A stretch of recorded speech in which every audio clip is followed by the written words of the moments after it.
kuasa dari Raja mulia, menaklukkan musuh di bawah kakiku. Ku pakai kuasa dari Raja mulia, bila Allah ada bersamaku, siapa jadi lawanku? Sungguh besar Kau Tuhanku, Kau merisai hidupku.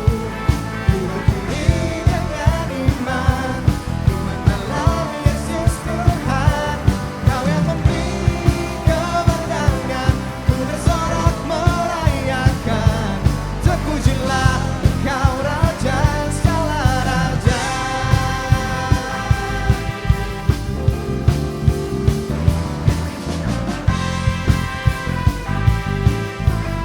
Semuanya katakan, ku diberi kuasa dari Raja mulia, menaklukkan musuh di bawah kaki. Katakan, ku pakai kuasa dari Raja mulia, dan bila Allah bersamaku, siapa jadi lawanku? Bila Allah ada bersamaku, siapa jadi lawanku?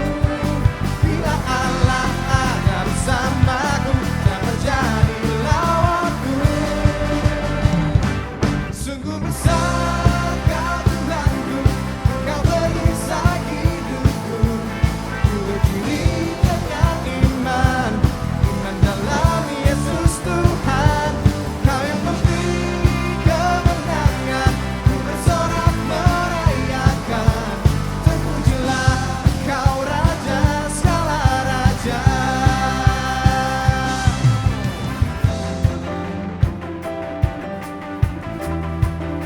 Sama-sama kita tepuk tangannya, come on.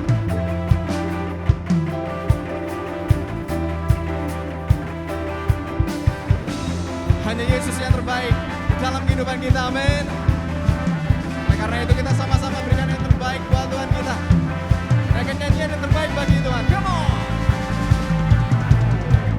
Oh, oh, oh, oh, oh. Come on. Oh, oh, oh, oh. Bila Allah ada bersamaku, siapa jadi lawanku? Bila Allah ada bersamaku, siapa jadi lawanku? Bila Allah ada bersamaku, siapa jadi lawanku? Sungguh besar Kau Tuhanku, Kau merisai hidupku. Ku berdiri dengan iman, iman dalam Yesus Tuhan. Kau yang memberi kemenangan, ku bersorak merayakan. Terpujilah Kau Raja segala raja.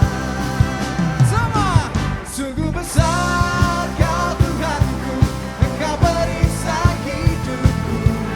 Ku berdiri dengan iman, iman dalam Yesus Tuhan. Kau yang memberi kemenangan, ku bersorak merayakan.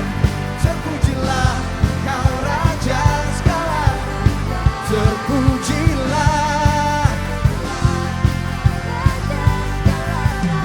terpujilah Kau Raja segala raja.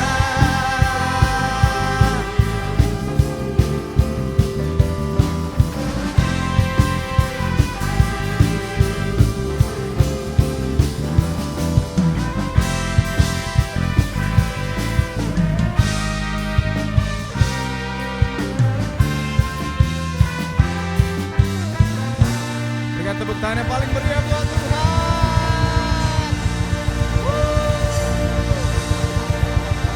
Terima kasih Yesus.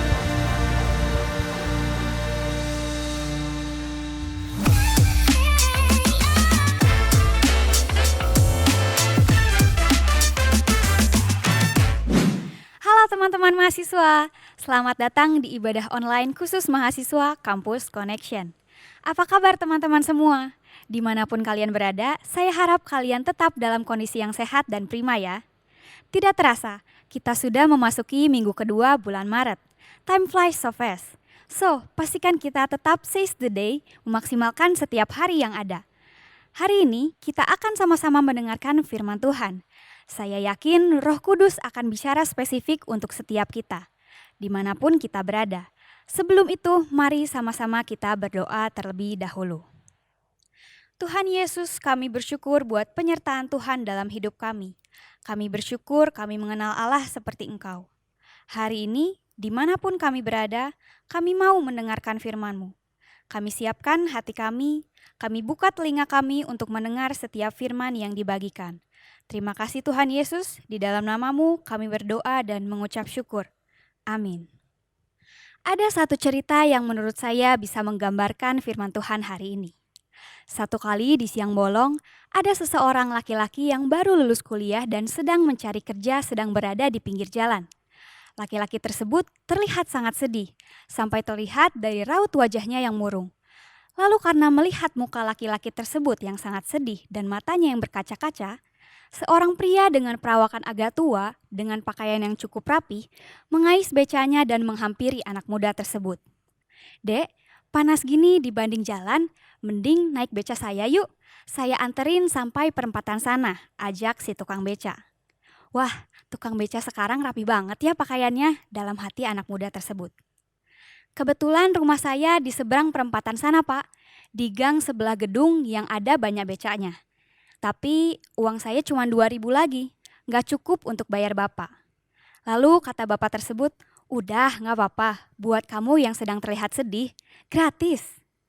Tanpa pikir panjang, anak muda itu langsung naik ke dalam beca si bapak dan menangis. "Kenapa dek kamu menangis? Lagi ada masalah ya?" Jawab anak muda tersebut. "Nggak apa-apa Pak, saya agak stres saja. Udah 6 bulan saya lulus kuliah S1, tapi belum mendapat pekerjaan sampai sekarang. Tabungan saya menipis, orang tua juga pas-pasan. Duh, maaf ya Pak, saya jadi curhat." "Wah, gak apa-apa dek, namanya juga hidup ya, pasti ada aja masalah. Kuliah jurusan apa emang dek?" "Ada yang bisa saya bantu dek?" jawab si bapak tukang beca. "Saya kuliah manajemen marketing Pak," jawabnya. Dan dalam hati si anak muda ia bergumam, dijelasin juga gak ngerti, pakai nanya segala apa yang bisa dibantu, emangnya bisa bantu apa dia? "Gak apa-apa Pak, bantu semangatin saya aja supaya dapat pekerjaan yang terbaik," lanjut jawab si anak muda tersebut. Sesampainya di perempatan jalan, si anak muda ini turun, mau memberikan uang 2.000-nya kepada sang tukang beca. "Pak, ini ambil aja uang jajan terakhir saya hari ini." Namun tidak disangka, sang bapak tukang beca bukannya mengambil uang tersebut, malah dia mengeluarkan selembar kartu nama dan berkata, "Dek, ini kartu nama saya. Saya yang punya tempat di ujung perempatan ini. Besok boleh datang bawa CV kamu ya. Kayaknya kamu cocok dengan lowongan kerja yang saya mau buka." Ternyata si bapak ini adalah seorang juragan pabrik beca yang sedang iseng naik beca buatan pabriknya untuk dijual keluar kota dan keluar negeri. Sang laki-laki muda itu pun kaget dan berterima kasih kepada bapak tersebut. Singkat cerita, dia keterima di perusahaan pabrik beca tersebut. Teman-teman, dari kisah ilustrasi ini, cara anak laki-laki muda berelasi dengan tukang beca tersebut sebenarnya mirip dengan cara kita berdoa. Membangun relasi kita dengan Tuhan. Awalnya anak laki-laki itu gak tahu dan gak kenal siapa yang membawa beca tersebut. Jadi saat ditanya oleh si bapak, "Ada yang bisa dibantu?" Anak muda itu menjawab dengan seadanya, dengan pikiran, emang niat mau bantu apa sih? Gak bisa apa-apa kan pasti. Kenapa dia menjawab seperti itu? Karena dia nggak mengenal, dia nggak percaya kalau tukang beca itu bisa menolong dia. Beda ceritanya, kalau dari awal dia tahu kalau bapak tua itu adalah CEO sebuah pabrik beca yang lagi butuh orang untuk bekerja di tempatnya untuk menjual beca-becanya. Pasti jawabannya akan berbeda. Dia pasti akan memberikan CV-nya kepada sang bapak, berbicara dengan hormat dan sopan, dan pasti berharap bisa interview untuk dapat pekerjaan. Dan ini salah satu poin penting yang bisa kita pelajari bersama-sama. Bagaimana cara kita berdoa cara kita berelasi dengan Tuhan, apa saja yang kita doakan, hal-hal tersebut menggambarkan bagaimana iman percaya kita kepada Tuhan. Dan begitu juga sebaliknya. Seberapa kita mengenal Tuhan dan percaya kepada Tuhan, itu akan mempengaruhi bagaimana cara kita berdoa dan apa yang kita doakan. Sebagai contoh, kalau ada orang yang tidak berdoa sama sekali, bisa jadi orang tersebut tidak percaya dengan adanya Tuhan. Atau orang tersebut tidak percaya kalau Tuhan bisa menjawab doa kita. Kalau ada orang yang berdoa, tetapi berdoa kadang-kadang, berdoa sedikit, kalau ingat baru berdoa, dan berdoa untuk hal-hal yang tanda kutip kecil. Bisa jadi orang tersebut nggak percaya kalau Tuhan adalah Tuhan yang besar. Bisa jadi orang itu nggak percaya kalau Tuhan adalah Tuhan yang mampu untuk menjawab doa yang besar. Kalau ada orang yang berdoa untuk diri sendiri, setiap kali berdoa, doanya hanya, berkati saya Tuhan, Tuhan tolong saya, Tuhan saya ingin gini, Tuhan saya ingin gitu. Bisa jadi orang tersebut percaya kalau Tuhan adalah sebagai genie. Tuhan ada hanya untuk dirinya sendiri dan untuk melayani dirinya saja.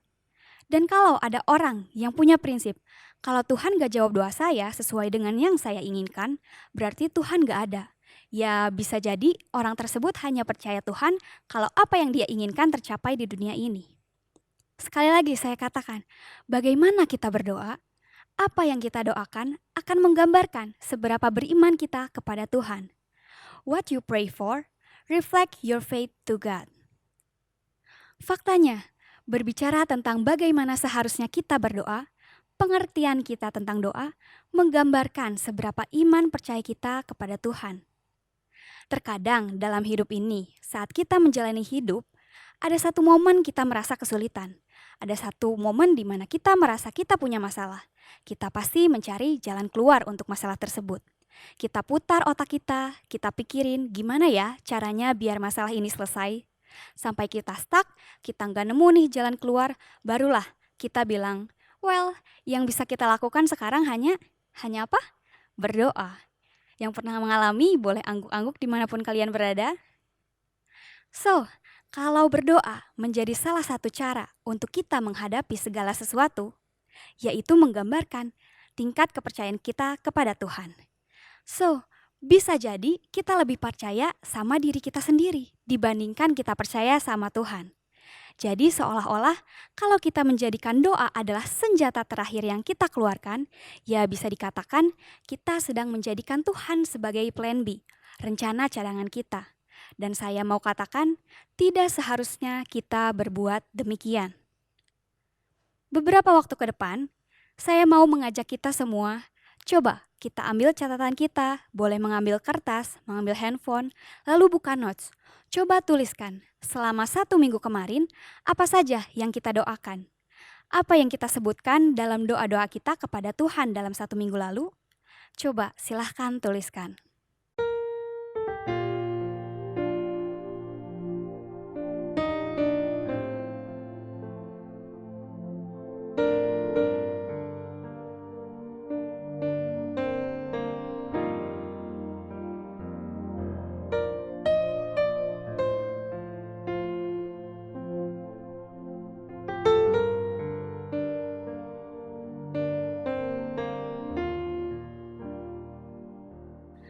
Mungkin beberapa dari kita ada yang berpikir, wah saya kayaknya nggak doa apa-apa.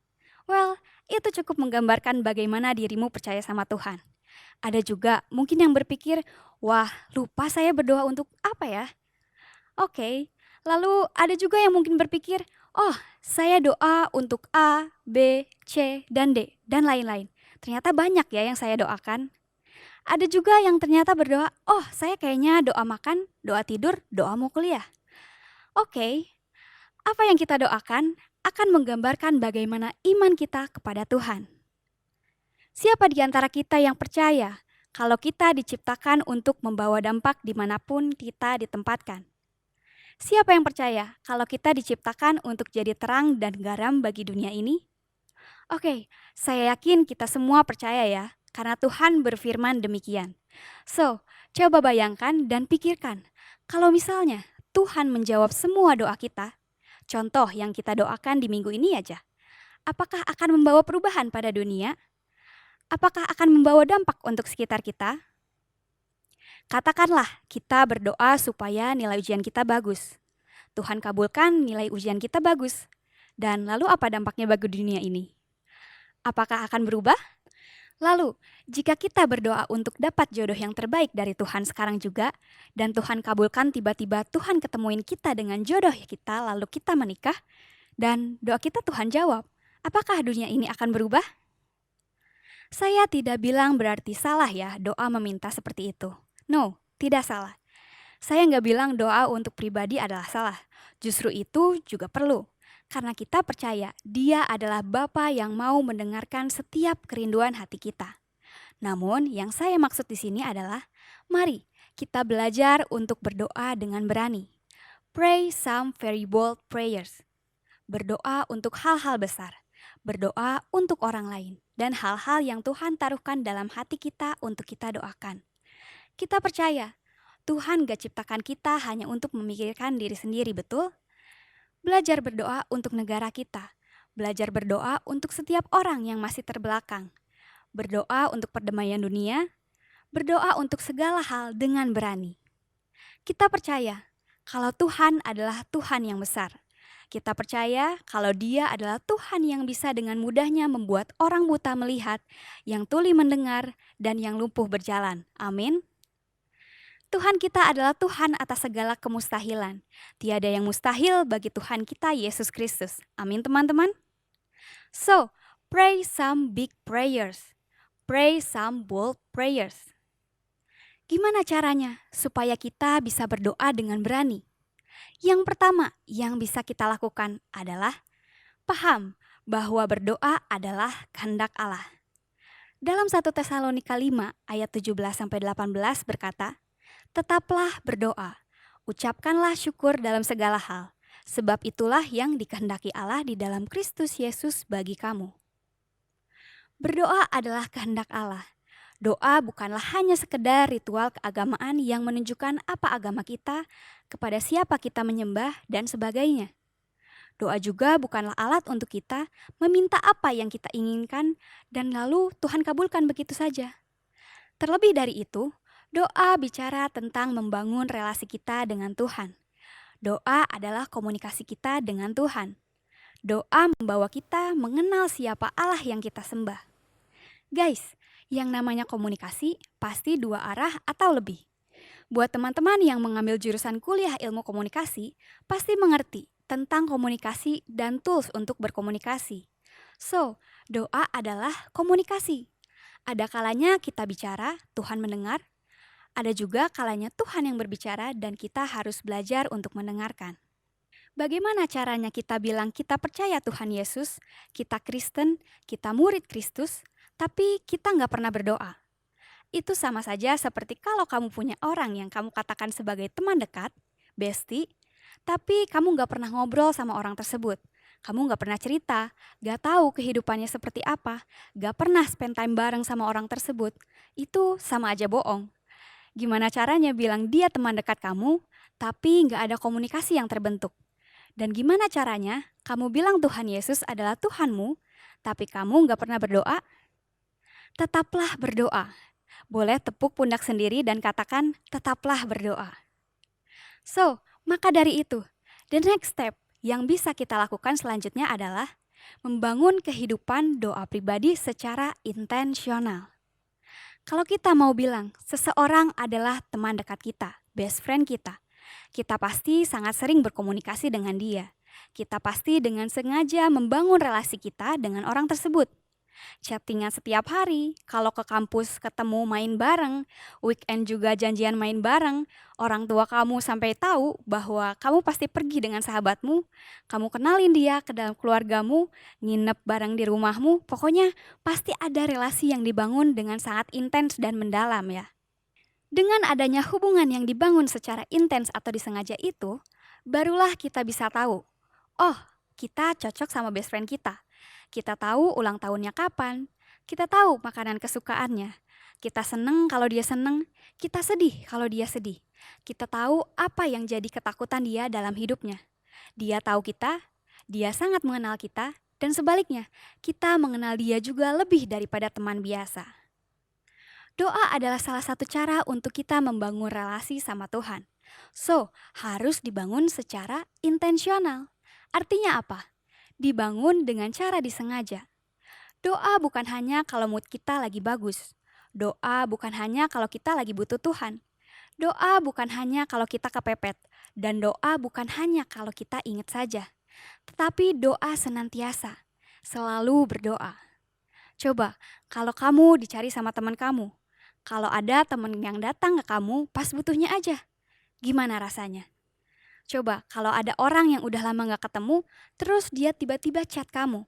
Tanya kabar kamu, taunya dia malah pinjam uang atau nawarin produk dia aja. Gimana perasaan kamu? Demikian juga kalau kita berdoa kepada Tuhan. Siapa di antara kita yang kalau berdoa suka bingung mau doain apa? Suka gak tahu dan takut salah berdoa. Jadi doanya kerasa itu-itu terus.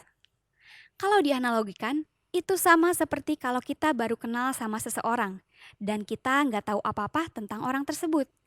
Kalau kita bertemu, pasti suka awkward. Pasti basa-basi aja obrolannya. Kalau ketemu, hai, apa kabar? Gimana kerjaan? Gimana kuliah? Kenapa bisa gitu? Karena kita nggak kenal dan nggak ada hubungan yang dibangun secara intensional. Beda kalau kita bangun hubungan yang intens. Kita pasti lebih enak kalau ngobrol. Kita tahu apa yang mau kita omongin, kita bahkan berani untuk menegur sahabat kita, meminta bantuan sahabat kita karena kita kenal. So, kalau kita mau bisa berdoa dengan berani, kita perlu melatih kehidupan rohani kita, salah satunya dengan doa pribadi.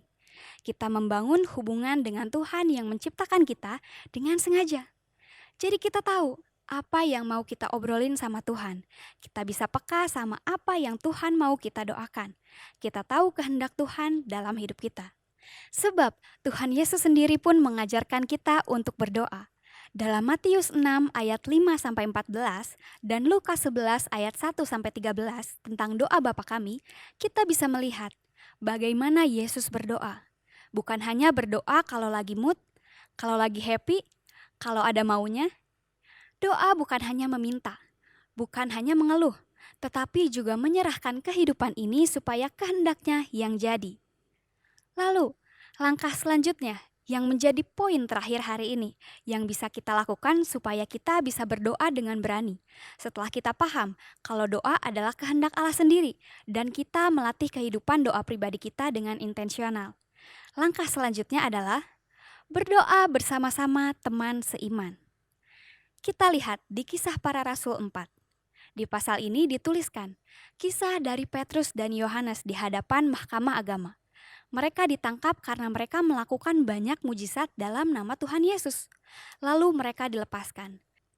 Dan di ayat 23 hingga 31, kita bisa lihat setelah mereka dilepaskan, mereka bercerita kepada jemaat tentang apa yang mereka alami. Dan di ayat 24a dikatakan, ketika teman-teman mereka mendengar hal itu, berserulah mereka bersama-sama kepada Allah, which is mereka berdoa bersama-sama kepada Allah. Lalu kita lompat ke ayat 29, dikatakan, sekarang ya Tuhan, lihatlah ancaman-ancaman mereka, dan berikanlah kepada hamba-hambamu keberanian sepenuhnya untuk memberitakan firman-Mu. Dan di dalam ayat 31 berkata, ketika mereka sedang berdoa, goyanglah tempat mereka berkumpul itu dan mereka semua dipenuhi dengan Roh Kudus. Lalu mereka memberitakan firman Allah dengan berani. Teman-teman, yang mau saya tekankan di sini adalah saat kita berdoa bersama teman-teman seiman, saat kita berdoa bersama dengan orang yang juga percaya kepada Tuhan Yesus, itu melatih kita bisa berdoa dengan penuh keberanian dan membangkitkan iman kita. Itulah pentingnya memiliki komunitas yang seiman. Saat kita berdoa bersama, kita bisa mendengar doa dan perkataan dari teman kita yang membangkitkan iman. Kita bisa berani berdoa untuk hal-hal yang besar. Kita bisa membiasakan diri berani berdoa untuk apapun. Dalam Yakobus 5 ayat 16 berkata, karena itu, hendaklah kamu saling mengaku dosamu dan saling mendoakan, supaya kamu sembuh. Doa orang yang benar sangat besar kuasanya dan ada hasilnya. There is a power in our prayer. Ada kuasa dalam setiap doa kita. Amin. So, hari ini saya percaya kebenaran firman Tuhan telah membuat kita belajar sesuatu yang baru. Kita belajar untuk berdoa dengan berani. Pray boldly. Kita harus paham kalau berdoa adalah kehendak Tuhan. Kita harus belajar untuk membangun kehidupan doa pribadi secara intensional. Dan kita belajar untuk berdoa bersama-sama dengan teman seiman. Mari, sama-sama kita merenungkan firman Tuhan hari ini. Kita ambil waktu beberapa menit ke depan untuk berdoa secara pribadi kepada Tuhan. Apa yang Tuhan taruhkan dalam setiap hati kita, dimanapun kita berada.